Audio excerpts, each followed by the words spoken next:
मम ज्ञानतिमिरान्धस्य ज्ञानाञ्जनशलाकया चक्षुरुन्मिलितं येन तस्मै श्रीगुरवे नमः।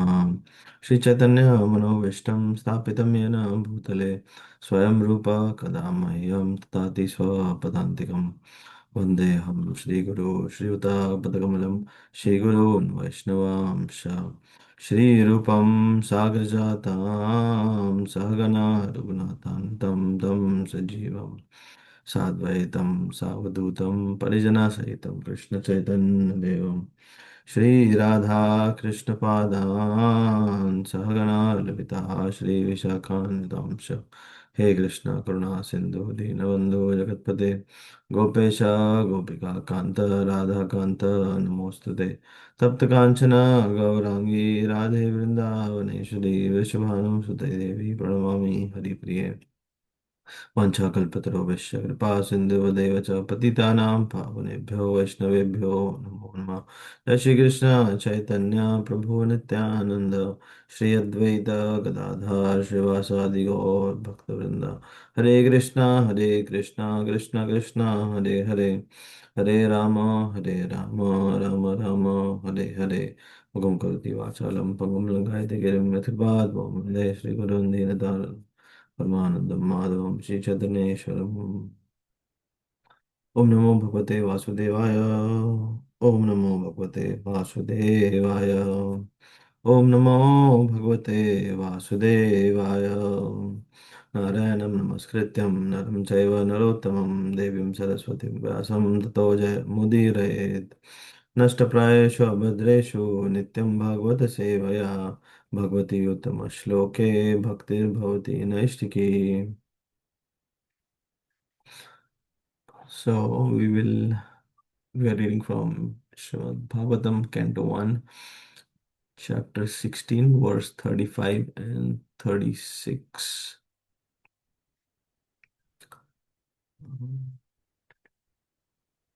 It was a very short verse, 36. So maybe we'll finish with this chapter also, then see another one. Okay. कावासहेतविहरं पुरुषोत्तमस्य प्रेमावलोकरुचिरस्मितवल्गुजल्पये स्थैर्यं समानम् अहरं मधुमानिनानां रोमोत्सवो मम यद् अङ्गिरिपिताङ्किताया। कावासहेतविहरं पुरुषोत्तमस्य प्रेमावलोकरुचिरस्मितवल्गुजल्पये स्थैर्यं समानम् अहरं मधुमानिनीनां रोमोत्सवो मम यद्दङ्गिरिविताङ्किते। कावासहेतविहरं पुरुषोत्तमस्य प्रेमावलोकरुचिरस्मितवल्गुजल्पये स्थैर्यं समानम् अहरं मधुमानिनीनां रोमोत्सवो मम यद्दङ्गिरिविताङ्किताय। Okay, synonyms. Ka, who, va, either. Saheta, can tolerate. Viraham, separation. Purusha Uttamasya, of the Supreme Personality of Godhead. Prema, loving. Avaloka, glancing. Ruchira Smita, pleasing smile. Valgu Jalpai, hearty appeals. Sthairiam, gravity. Samanam, along with passionate wrath. Harat, conquered. Madhu, sweethearts. Maninam, woman such as Satyabhama. Roma Utsava, hair standing on the end out of pleasure. Mama, mine, yet whose hungry feet Vitankitaya, imprinted with.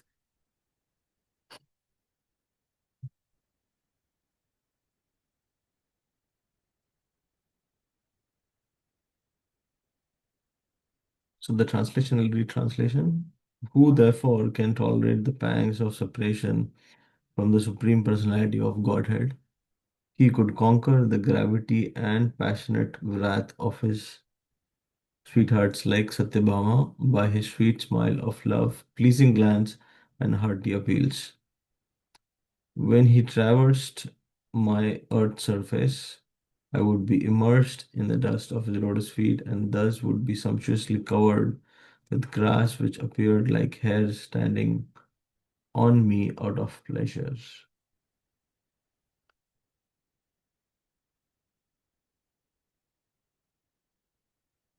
So, here, this verse obviously is spoken by Mother Earth, and we see that she's describing how um, it is for people who are in deep Krishna consciousness.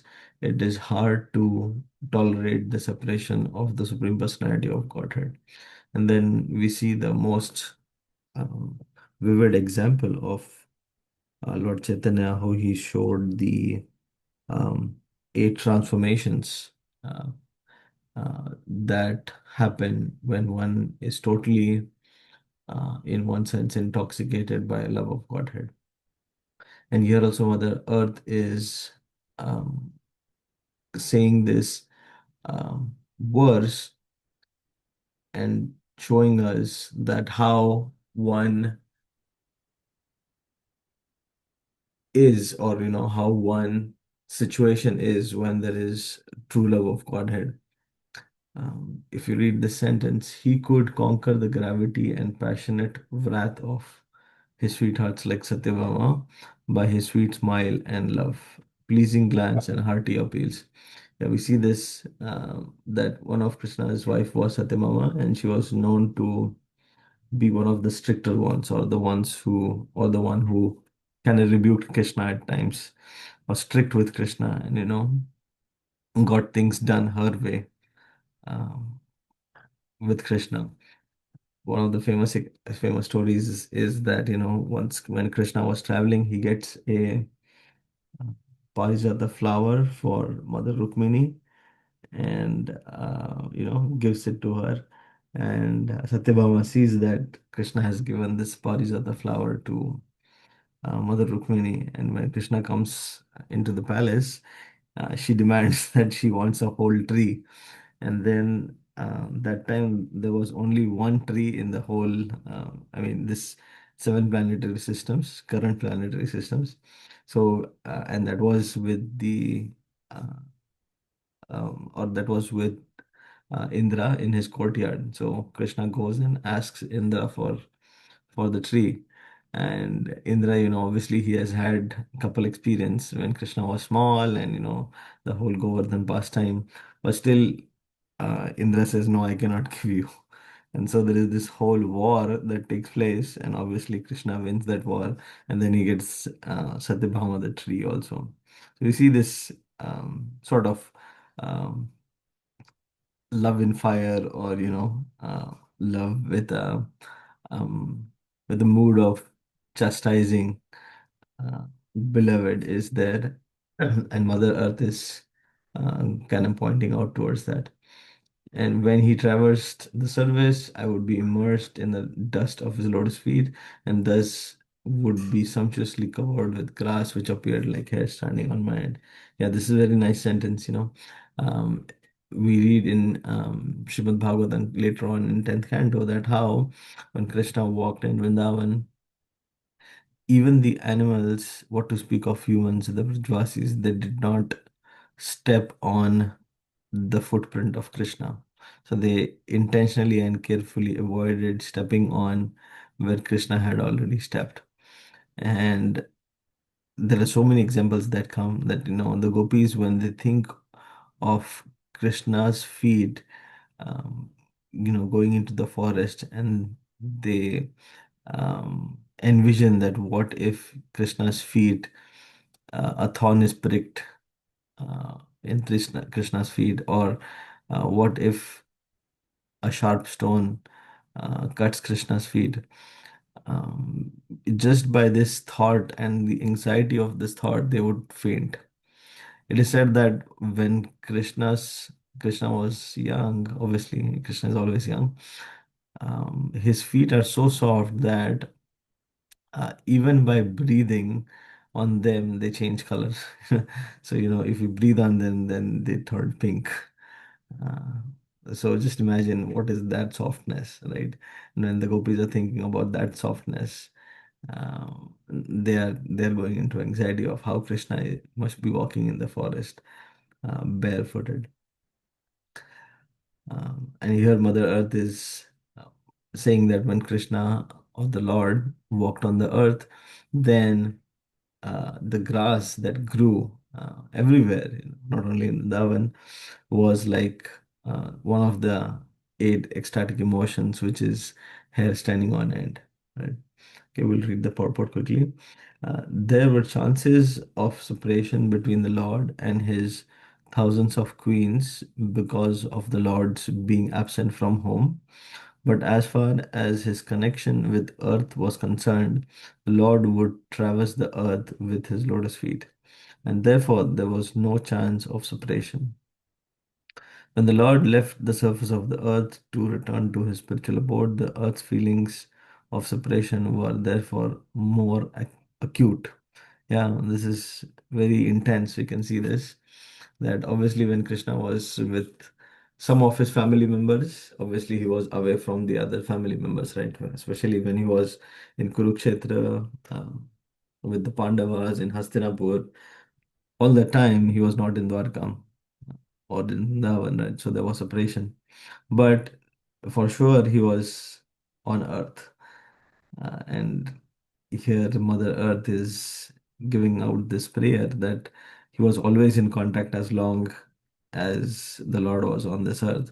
And so there's intense feeling of separation that when the Lord went back to the spiritual world, then Mother Earth starts feeling this acute sense or intense feeling of separation from the Lord. Very nice. So we'll see the next words, which is just the closing words. Then we can see one more, and then we'll also discuss couple pastimes from of Sri Ramanaucharya, his disappearance today.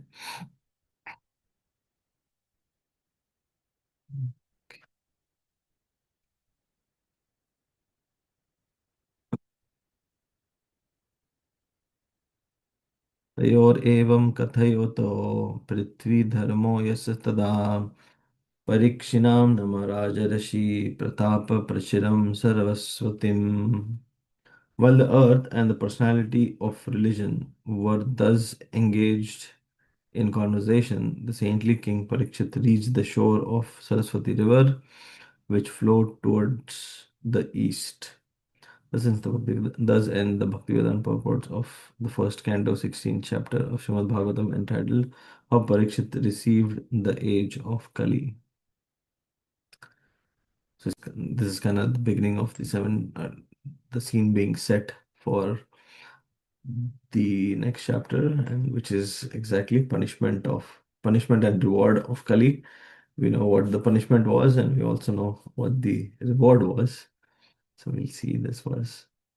Shishto vacha tatra go mithunam raja anyamanam anarthavad dandahastam cha vrishalam dadrishe nipalanchanam. So Sutta Uvacha, Sri Sutta Goswami said, Tatra, hereupon, go Mithunam, a cow and a bull, Raja the king, Hanyamanam, being beaten, Anathavat, appearing to be bereft of their owner, Dandahastam, with a club in his hand, Cha also, Vrishalam, lower caste Shudra, Dadrishe, observed, Nripa, a king, Lanchanam, dressed like. Translation and purport by His Divine Grace A.C. Bhaktivedanta Swami Srila Prabhupada ki Jai.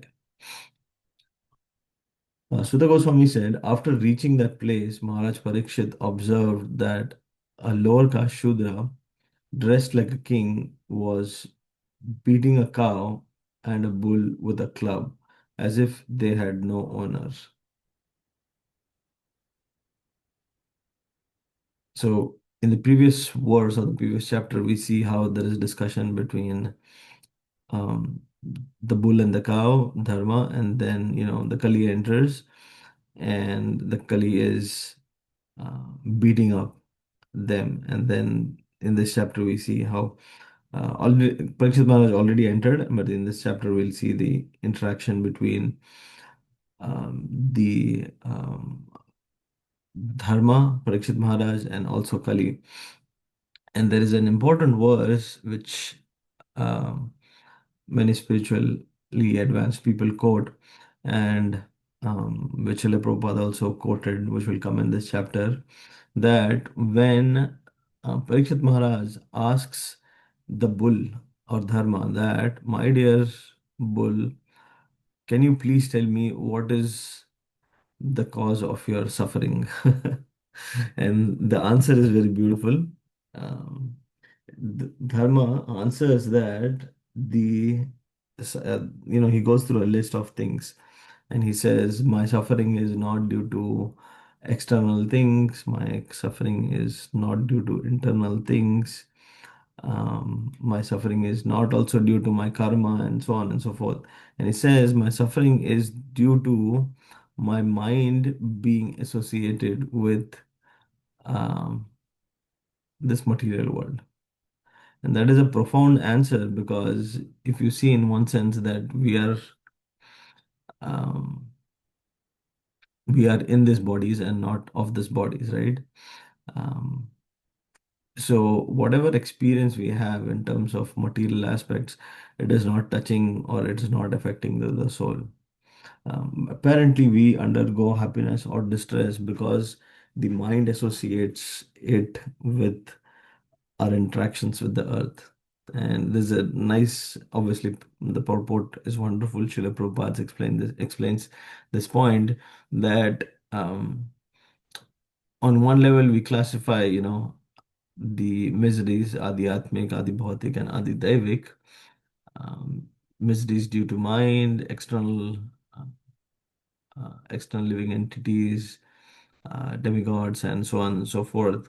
But the main cause for us suffering, or in the other sense also experiencing pleasure, is our association.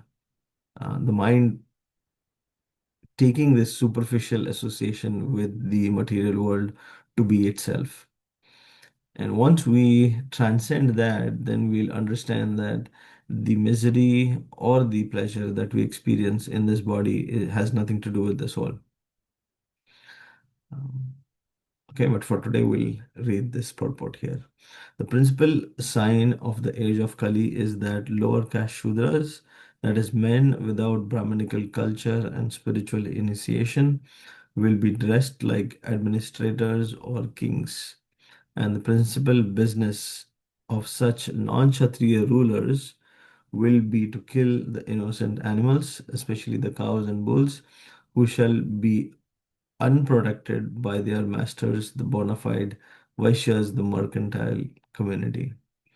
Well, if you look at politics today, this is this sentence here exactly summarizes the politics, what is going on today.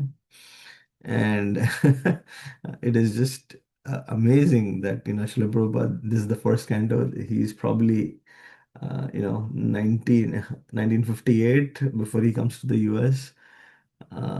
He started this translation 58, 60. You can see he came in 65, right? So he already, and this is the initial chapters of Canto 1. So he's writing this in like 1960s, and today we are in 2026, and this almost feels like so much in relation to what is going on in the world.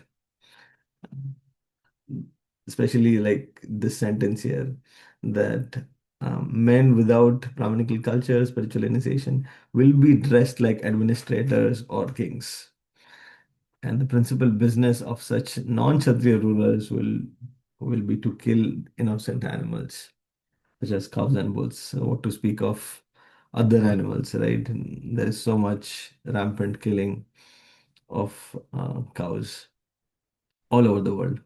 And as a result, I did mention this lecture last time also. Amoglila Prabhu, he gave a short lecture in which he explained how the current war situation or wars that are going on is directly linked to the slaughter of cows. Okay. In the Bhagavad Gita, 1844, it is said that the Vaishyas are meant to deal in agriculture, cow protection, and trade. In the age of Kali, the degraded Vaishyas, the mercantile men, are engaged in supplying cows to slaughterhouses. The Kshatriyas are meant to protect the citizens of the state, whereas the Vaishyas are meant to protect the cows and bulls and utilize them to produce grains and milk. This is very nice sentence here. Prabhupada is writing that usually, and this is to happen in India also some time back. I hear for sure that um, when a calf is born, and I've seen here especially my interaction with the Amish community, when we were trying to, uh, when we tried once to get a cow for one of our Janmashtami festival. So I asked this Amish person that, hey, you guys live a pretty sattvic sort of sattvic lifestyle, but obviously they eat meat and stuff. That you take care of your cows, uh, nicely without any use of machines. You milk them and so on and so forth. For those of you who um, may or may not know about Amish people, they have like, a small Jew community that you probably might have seen wear like, white caps on their head, white round caps. And they do not prefer to intermingle within the society. They are amongst their own cultures and within their own community, and they also do not like to use technology much. Obviously, now they are also changing slowly. Um, but when I asked this person that, hey, you take care of the cows, and so obviously this question came to my mind that what do you do when there is a male calf born, right? And he says, well, we can't do much about it, and we want to keep it and use it for um, uh, like plowing the field and so on and so forth. But the conditions in Michigan are so harsh that even if you use them to do that for the summertime or when the time is good, it's really expensive and hard to maintain them in the winter. uh, you know because at that time they cannot work outside. And so I asked him, what do you do? He said, we have to do what everybody else does. So they just turn that small calf to the slaughterhouse. And that is such a painful situation. And here Srila Prabhupada is writing this uh, so many years ago. Okay, we'll read further. The Kshatriyas are meant to protect the citizens of the state, whereas the Vaishyas are meant to protect the cows and bulls and utilize them to produce grains and milk. The cow is meant to deliver milk, and the bull is meant to produce grains. But in the age of Kali, the Shudra class of men are in the posts of administrators, and the cows and the bulls, or the mothers and the fathers, unprotected by the Vaishyas, are subject to the slaughterhouse organized by Shudra administrators. And this is what happens when there is role reversals, when a person, forget about qualification, they might be materially qualified, but as Krishna points out, roles should be based on the work that you do. Chaturvarnyam Maya Shastram Guna Karma Vibhagasa means based on guna and karma. Your occupation should define what varna you will be, right? And most of these days, uh, since everyone works for somebody else, uh, these men, Srila Prabhupada is classifying them as Shudras. And when Shudras become administrators, actually the administrator position is that of the Kshatriyas. When the Kshatriyas are not there, when Shudras come and take place, then they try to run the kingdom or the administration uh, based on that mentality, which is just exploitation in, especially as we see in today's world. Okay, so now let's talk a little bit about Shripad Ramanujacharya, whose disappearance is today. We see that this is a great exalted saint who was born in Sri Rangam, um, and so many pastimes of how Lord reciprocated with him and how he lived a life of um, uh, live a life of pure Vaishnava. His parents, obviously, they were great devotees, but then in a very young age, he was, um, back then also they went to Gurukul, and then he was put in the Gurukul. I'm trying to remember the name of his teacher, who kind of preached um, the philosophy of everything is one. And um, Sripad Ramanujacharya, although being young, he defeated his own spiritual master um, by telling him, or by propounding that Jiva is Diva and Paramatma is Paramatma, right? So, and his spiritual master that time, he got so much angry that they even made attempts to kill young Ramanujacharya. So much so um, was, the envy against him. But then, as he grew, he more and more uh, he not only taught the teachings of um, Vaishnavism or loving the Supreme Personality of Godhead, but he also, wrote many books, gave out um, many teachings to his disciples, um, so on and so forth. And a couple pastimes that come to mind is one is, when once when he was traveling with his disciples, they all of them, Ramanujacharya now was obviously a very well-known um, philosopher, saint. Everybody knows him. And when they were having prasadam together, Ramanujacharya, after taking prasadam, washed his hands in a river.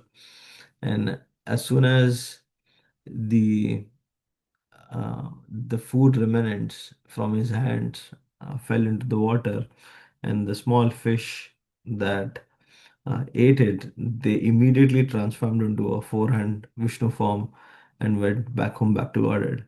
So his disciples asked him, hey, how is this possible? We take your remnants every day, but we are not seeing ourselves turn into four-hand forms.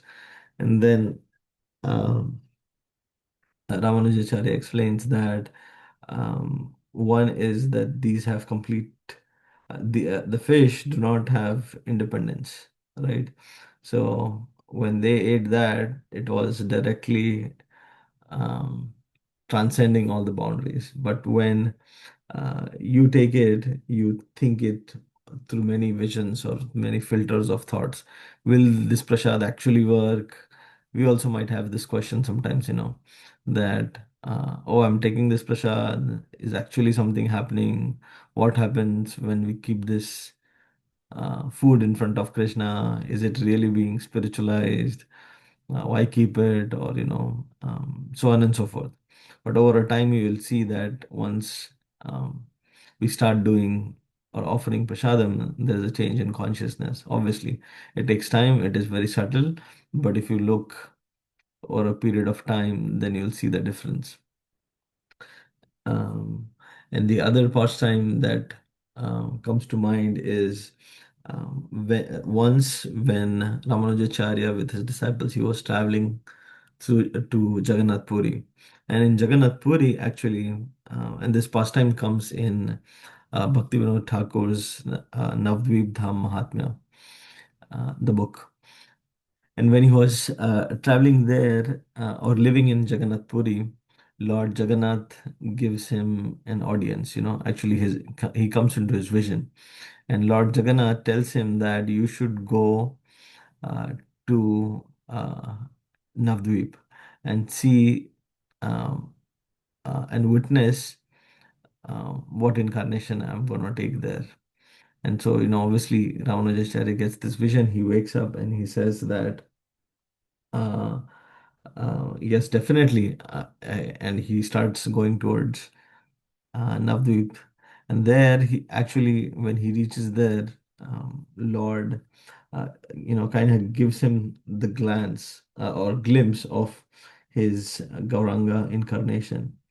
And just by looking at the Lord's form, his golden complexion, and a brief glimpse of how this incarnation would be, Ramanujacharya intensely prays to Lord Jagannath that, my dear Lord, you have been so merciful to me to give me this vision that I'm very, very much attracted um, to being in the association of this incarnation. So I please, please, please request you that I don't want to leave um, Navdvip anymore now, and I want to be in Navdvip only. Um, and I want to be witness of your pastimes in Navdvip when you take the incarnation of Gauranga. And in the vision, obviously, Lord Chaitanya Jagannath says, yes, so be it. And then he disappears. And later on, we see that in Gaur Leela, Bhaktivinoda Thakur says that there was a, a person called Anant Vipra, who was the incarnation of um, Ramanujacharya. And obviously, we know Ramanujacharya Sri Sampradaya, very much um, inclined, very much, lovingly served the form of Lakshmi Narayan. So, this pastime that Bhaktivinoda Thakur describes is the marriage ceremony of Lord Chaitanya and Vishnupriya. When Ananta, who is Ramanujacharya, sees how grand the celebrations were and how Mother Vishnupriya and Gauranga was sitting on the throne and being worshipped, people giving them gifts and so many other things. He gets this intense emotion of seeing as if he is seeing his beloved Lakshmi Narayan, and then he cannot contain his feeling, and so he quickly goes from there. After, when he sees this, he actually goes into ecstasy and starts dancing like a madman. But then he quickly realizes that he should control his emotions. Then he runs to his small hut, and there he has his deities. Looking at them, he starts crying profusely. And just as we know Krishna reciprocates here also, Lord Gauranga, knowing that his devotee is so much full in love of him and is manifesting this ecstatic emotions, Lord Gauranga actually goes to his hut and gives him direct darshan. And then he says that uh, the Lord tells him that, yes, you have taken incarnation and you are here to witness all my pastimes.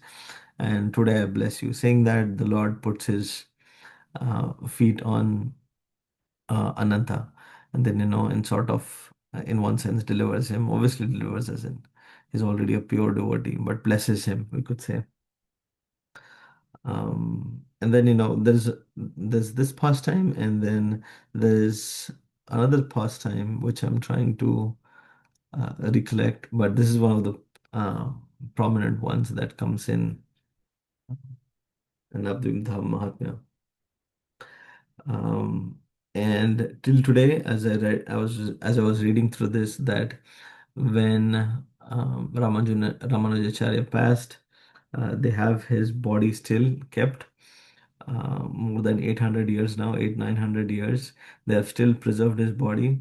And interestingly, you can see the images also on the internet that they cover the body with some sort of camphor and chandan and something else, some organic things that has preserved the body for such a long time. Um, Personally, we should pray on this day that such a great saint.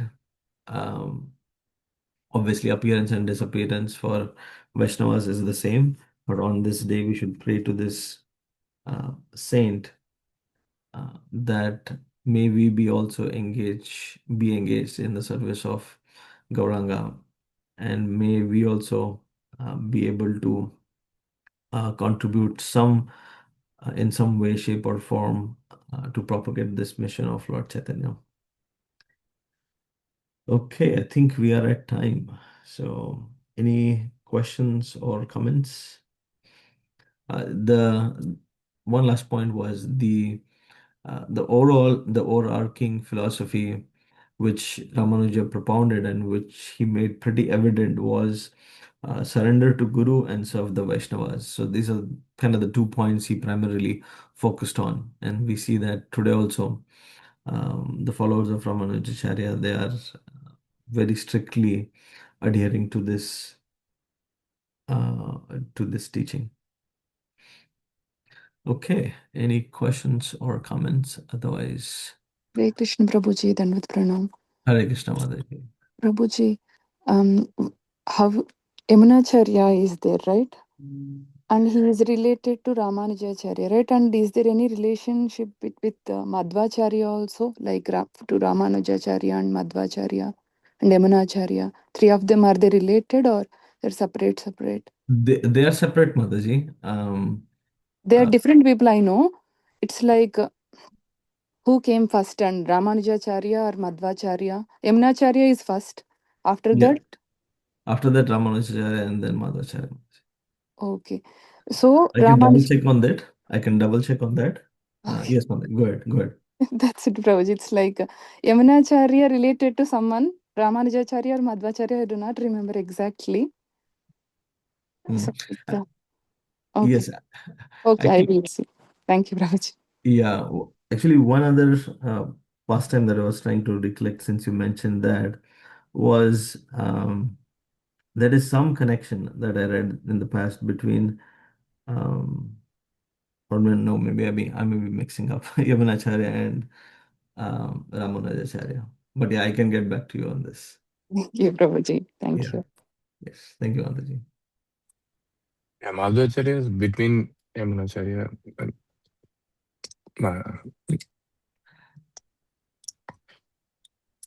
just What will? Googled it. No, I just Googled it. It's Uh-huh. 12, 20, 38 Madhvacharya. Okay. So, And so Ramanujacharya is like 1500 or 1600. Yeah. yeah, so he's first, definitely. Yeah. Right. Yeah. Good, good. Okay. Yes. Thank you, Prabhuji. Good. So very nice information. Thank you. Very nice class. Okay. Thank you, Prabhuji. Yes. Awesome information. Thank you. Great. वाञ्छाकल्पतरुभ्यश्च पतितानां भवनेभ्यो वैष्णवेभ्यो नमो नमः अनंत कोटि वैष्णव की जय शिल प्रभुपाद की जय. We'll end it here.